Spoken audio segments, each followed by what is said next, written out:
যখন একজন খুনি লেথেল উইপেন ব্যবহার করার জন্য নির্দেশ দেন আর তার যখন বিচার করা হয়, তখন যদি মনে হয় যে উনি বাংলাদেশে আসবেন, বাংলাদেশে ঢুকবেন আর আমি ফুলের মালা নিয়ে যে দাঁড়িয়ে থাকব, এই আশা করাটা মনে হয় একটু বেশি হয়ে যায়। একটা অডিও কনফারেন্স পাঠিয়েছেন, কেউ কেউ বলছে আইএ জেনারেটেড। আমি কি করে কোনটা, এটা আমি কগনাইজেন্সে নিতে চাই না। উনি ভিডিও আসুক, অডিওই আসুক, উনি আমার কাছে ফেরারি আসামি। আমাকে প্রশ্ন করা হয়েছে শেখ হাসিনাকে নিয়ে। আসলে এখানে কয়েকটি ভুল ধারণা আপনাদের আছে। শেখ হাসিনা আমাদের কাছে কিন্তু মুখ্য না। আমাদের কাছে মুখ্য বিগত 16 বছর সময়ে, 24 আগস্ট পর্যন্ত সময়ে আমার মাঝ থেকে, আমার ডান থেকে, আমার বাম থেকে, আমার সামনে থেকে, আমার পিছন থেকে আমার 4500-এর মতো সহযোদ্ধাকে পাখির মতো গুলি করে হত্যা করা হয়েছিল। আমরা বলছি এটা মানবতা বিরোধী অপরাধ। আমার 700-র উপরে মানুষকে গুম করা হয়েছিল, যাদের স্বজনেরা এখনো তাহাজ্জুদের নামাজ পড়ে, ফজরের নামাজ পড়ে, জায়নামাজের পাটিতে বসে স্বজন ফেরার প্রতীক্ষায় থাকে। আমরা বলছি এটা ছিল অপরাধ, মানবতা বিরোধী অপরাধ। 60 লক্ষের বেশি মানুষের বিরুদ্ধে মিথ্যা গায়েবী মামলা করা হয়েছিল, যে মামলার আসামির তালিকায় ছিল 20 বছর আগে মারা যাওয়া কোনো ব্যক্তি। আপনারা দেখেছেন কিভাবে দিনের ভোট রাতে হয়েছে, কিভাবে কবর থেকে উঠে এসে মৃত ব্যক্তি ভোট দিয়ে গেছেন। এগুলোই ছিল একটি দেশ ধ্বংসের ষড়যন্ত্র। আমরা তাই বিচার করেছি সমস্ত মানবতা বিরোধী অপরাধের। জনগণ আমাকে দায়িত্ব দিয়েছেন, আমাদের দায়িত্ব দিয়েছেন সমস্ত অন্যায় এবং অবিচারের বিচার করার জন্য, সমস্ত খুন খারাপির বিচার করার জন্য, মানবতা বিরোধী অপরাধের বিচার করার জন্য। যে ভাইটা বৈষম্যের বিরুদ্ধে সংগ্রাম করতে যে মিছিলে গিয়েছিল, তাকে গুলি করে হত্যা করা হয়েছে। যে সন্তানটি মায়ের কাছে চিঠি লেখেন, আনাসের মতো ছেলেটি মিছিলে গেছে বৈষম্যের বিরুদ্ধে কথা বলতে, তাকে পাখির মতো গুলি করে হত্যা করা হয়েছে। 5 বছরের শিশু যখন তার মায়ের কোলে চড়ে রামপুরাতে তার বাসাতে মা দেখতে গেছে কি হচ্ছে, বারান্দায় দাঁড়িয়ে, সেই 5 বছরের শিশুকে যখন হেলিকপ্টারে করে থেকে গুলি করে হত্যা করা হয়, তখন জাতি হিসাবে, মানুষ হিসাবে, মানবিকতার জায়গা থেকে, আমাদের বিবেকের জায়গা থেকে দায়িত্ববোধ জেগে ওঠে যে এদের বিচার করতে হবে। আমরা সেরকম একটি বিচারের প্রক্রিয়ার মধ্য দিয়েই একটি বিচার সম্পন্ন করেছি, কিংবা কয়েকটি বিচার সম্পন্ন করেছি। ইনসিডেন্টালি সেই সমস্ত বিচার প্রক্রিয়ার মধ্যে নাম চলে এসেছে একজন খুনির। সেই কয়েকজন খুনির একজন হলেন শেখ হাসিনা ওয়াজেদ। আমরা যখন টেলিফোনের ভয়েস ফরেনসিক করাই, তখন দেখা যায় উনি নির্দেশ দিচ্ছেন লেথেল উইপন ব্যবহার করার জন্য। যখন একজন খুনি লেথেল উইপেন ব্যবহার করার জন্য নির্দেশ দেন আর তার যখন বিচার করা হয়, তখন যদি মনে হয় যে উনি বাংলাদেশে আসবেন, বাংলাদেশে ঢুকবেন আর আমি ফুলের মালা নিয়ে যে দাঁড়িয়ে থাকব, এই আশা করাটা মনে হয় একটু বেশি হয়ে যায়। যারা বলছেন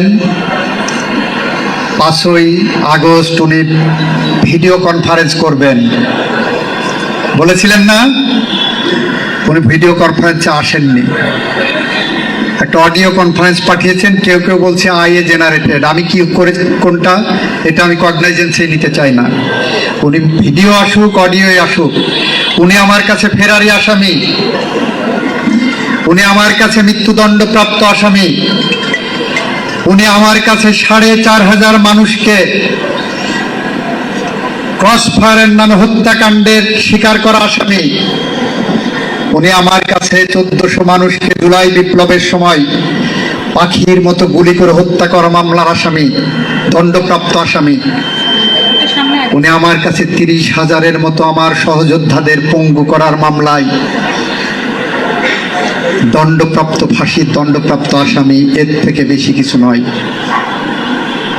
সুতরাং আপনারা যারা আজকে এটা নিয়ে খুব বেশি কথা বলছেন, তাদের বলবো, একবার নিজের বুকের কাছে হাত দিয়ে বলুন তো, এই অপরাধের জন্য সে একবারের জন্য জনসম্মুখের কাছে ক্ষমা চেয়েছে কিনা?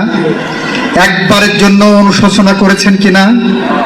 একবারের জন্য তার মনে হয়েছে কিনা হাসিনার যে না, আমরা অপরাধ করেছি, ১৪০০ মানুষকে হত্যা করে, ৩০,০০০ মানুষকে পঙ্গু করে, দিনের ভোর রাতে করে, দেশটাকে ধ্বংস করে, ক্রসফায়ারের নামে মানুষকে হত্যা করে, গুম করে এনে তার লাশটা পর্যন্ত ফেরত না দিয়ে যার স্বজনেরা তার লাশকে সামনে রেখে বছরে একবার অন্তত মৃত্যু দিবস পালন করতে পারে না, যার সন্তানেরা কবরের কাছে যে তার কবর জিয়ারত করতে পারে না। একবার ভাবেন তো, এই ধরনের কোনো অপরাধের জন্য কারণ অনুশোচনা থাকা উচিত না? তার মধ্যে কোনো অনুশোচনা নাই। উনি বলছেন উনি ডিসেম্বরে আসবেন। আমিও বিশ্বাস করতে চাই উনি ডিসেম্বরে এসে কারাগারে যাক, আইনের পথ ধরে হাঁটুক। আইনের পথ ধরে হাঁটলে, আমরা একটা কথা বারবার বলি, অনেক ক্ষমতা মানুষের, কিন্তু আইনের ক্ষমতা তার থেকেও দীর্ঘ। আইন তার দীর্ঘ ক্ষমতা প্রয়োগ করবে। সুতরাং ওনার সম্পর্কে আমার বলার একটাই কথা, আমরা অস্বীকার করতে পারি না যে উনি বাংলাদেশের নাগরিক না। আমরা অস্বীকার করতে পারি না যে উনি বাংলাদেশে খুন করেননি। আমরা অস্বীকার করতে পারি না উনি বাংলাদেশের খুন খারাপের সাথে জড়িত ছিল না। এটা একদিকে যেমন পাবলিক পারসেপশন দিবালোকের মতো সত্য, এটা ঠিক একইভাবে আদালতের সাক্ষ্য প্রমাণ দ্বারা প্রতিষ্ঠিত সত্য। সুতরাং সেই সত্যের মুখোমুখি হতে যদি উনি আসতে চান, আসবেন। আসলে আইন তার স্বাভাবিক প্রক্রিয়ায় পদক্ষেপ নেবে। সবাইকে ধন্যবাদ।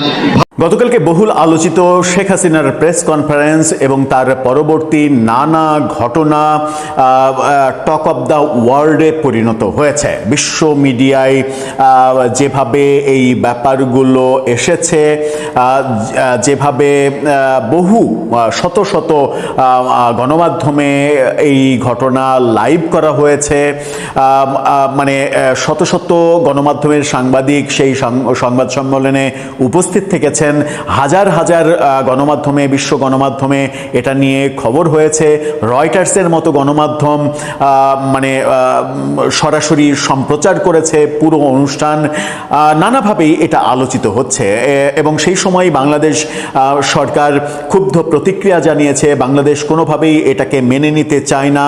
ভারতের যে সিদ্ধান্ত, সেই সিদ্ধান্তের তীব্র প্রতিক্রিয়া বাংলাদেশ সরকার জানাচ্ছে। সব কিছুই আমরা দেখছি এবং সব কিছুর মধ্যে একটা বড় খবর উঠে এসেছে, যে খবরটা আমরা দেখছি যে ভারতীয় একটি গণমাধ্যম হিন্দুস্তান টাইমস, তারা সজীব ওয়াজেদ জয়কে উদ্ধৃত করে এই সংবাদ সম্মেলনকে কেন্দ্র করে একটা খবর দিচ্ছে, যে খবরটা বাংলাদেশ, মানে খবরটা যদি সত্য হয়, মানে জয়ের বক্তব্য যদি সত্য হয়, তাহলে সেটা বাংলাদেশের জন্য একটা অ্যালার্মিং খবর। খবরটা কি সত্য, নাকি বাংলাদেশের বর্তমান সরকার কিংবা প্রশাসন সবাইকে এক ধরনের ফাঁসিয়ে দেওয়ার জন্য এই ঘটনার সূত্রপাত করলেন কিংবা টেনে আনলেন? ঘটনাটা পাকিস্তান বিষয়ে এবং ঘটনাটা পাকিস্তানের আইএসআই যে গোষ্ঠী, সেই গোষ্ঠীকে কেন্দ্র করে। ভয়ানক ব্যাপার। কিন্তু চলুন একটু এই ভারতীয় প্রথম সারি গণমাধ্যম হিন্দুস্তান টাইমস তারা মানে শেখ হাসিনার ওই সংবাদ সম্মেলনের সাইড ক্যারেক্টার হিসেবে যে খবরটাকে বের করে আনলো সেই খবরটার সত্য মিথ্যা একটু যাচাই করে বোঝার চেষ্টা করি এই ভিডিওতে। তো বলছিলাম একটি খবর, সজীব ওয়াজেদ জয় গতকালকে মানে হিন্দুস্তান টাইমস দাবি করছে গতকালকে যে শেখ হাসিনার সংবাদ সম্মেলন যেটা অনুষ্ঠিত হয়েছে সেটা রয়টার্সের কল্যাণে কিছু অংশ আমি নিজে শুনেছি, কিন্তু সজীব ওয়াজেদ জয়ের পুরো বক্তব্যটা আমার শোনা হয়নি। হিন্দুস্তান টাইমস দাবি করছে যে সজীব ওয়াজেদ জয় সেখানে মারাত্মক একটা কথা বলেছেন। কি কথা? তাদের শিরোনামটা দেখে নিন। হিন্দুস্তান টাইমস বলছে Pakistan ISI has a free hand in Bangladesh. Sheikh Hasina's son calls it a problem for India. অর্থাৎ যেটা বাংলা করলে দাঁড়ায়, বাংলাদেশে পাকিস্তানের ISI এর আচরণ অবাধ বিচরণ শেখ হাসিনার ছেলে একে ভারতের সমস্যা বলে অভিহিত করছেন। মানে বাংলাদেশে পাকিস্তানের ISI এটা তো বাংলাদেশেরই সমস্যা হওয়ার কথা। সজীব ওয়াজেদ জয় সেটাকে কৌশলে ভারতের সমস্যা হিসেবে ইন্ডিকেট করছেন কেন? এটা কি এই কৌশলের কারণে যে ভারতের এক ধরনের সফট কর্নার যেন তৈরি হয় তার এবং তার মায়ের উপরে কিংবা তার দলের উপরে? চলুন একটু ভেতরে ঢুকি, কি বলছেন তিনি। সজীব ওয়াজেদ জয় বলেছেন বাংলাদেশের ঘটনা প্রবাহ ভারত ও সমগ্র বিশ্বের জন্য শুভ ইঙ্গিত বহন করে না। কেন? বাংলাদেশের সাবেক প্রধানমন্ত্রী শেখ হাসিনার ছেলে বলছেন বাংলাদেশে পাকিস্তানের ISI এর অবাধ বিচরণ রয়েছে। তিনি দাবি করেন বর্তমান প্রশাসনের আমলে কারাগার থেকে শত শত অপরাধীকে মুক্তি দেওয়া হয়েছে এবং বিশ্বব্যাপী পরবর্তী সন্ত্রাসী গোষ্ঠী বাংলাদেশ থেকেই আসতে পারে। কি ভয়ঙ্কর কথা! এবং মানে বর্তমান শাসক গোষ্ঠী যেটা বলছেন, আদৌ থেকে বর্তমান শাসক গোষ্ঠী? তিনি কি বিএনপিকে ইঙ্গিত করলেন?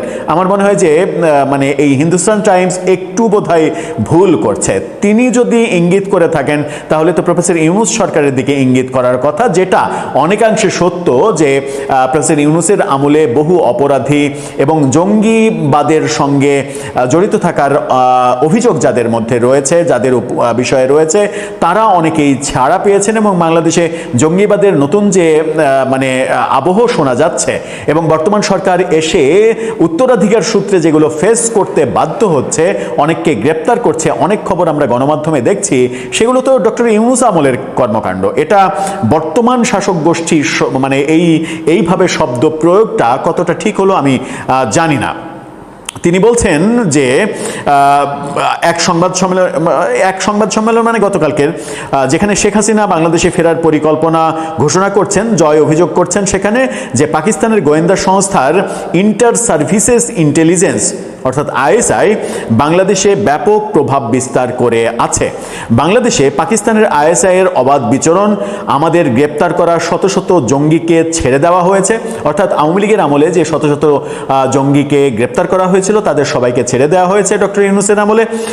এটা ভারত ও বিশ্বের জন্য একটা সমস্যা, এমনটা বলেছেন জয় অভিযোগ করেছেন যে আওয়ামী লীগ সরকারের আমলে গ্রেপ্তার, সাজাপ্রাপ্ত ও কারারুদ্ধ জঙ্গিরা এখন মুক্তি পেয়েছে, মুক্তি পাচ্ছে, এই খবরটা দেয়া হচ্ছে। কিন্তু আমি যতটুকু বাংলাদেশের ঘটনা প্রবাহ অবজার্ভ করি তাতে বর্তমান সরকারের আমলে সেরকম কিছু ঘটেছে বলে আমার চোখে পড়েনি। যে এটা এই কথাটা যদি সজীব ওয়াজেদ জয় বলেই থাকেন, যারা তার ভাষণ পুরোটা শুনেছেন তারা হয়তো মিলিয়ে নিতে পারবেন তিনি বলেছেন কিনা। যদি বলে থাকেন তাহলে হয়তো তিনি ইন্ডিকেট করেছেন অন্তর্বর্তী সরকারকে, প্রফেসর ইউনূস সরকারকে, এবং তার আমলে যে অনেকের মুক্তি পাওয়ার ঘটনা, জেল থেকে বেরিয়ে আসার মানে পালিয়ে আসার এবং জামিন পাওয়ার, নির্বাহী আদেশে ছেড়ে দেওয়ার অনেক ঘটনাই ঘটেছে।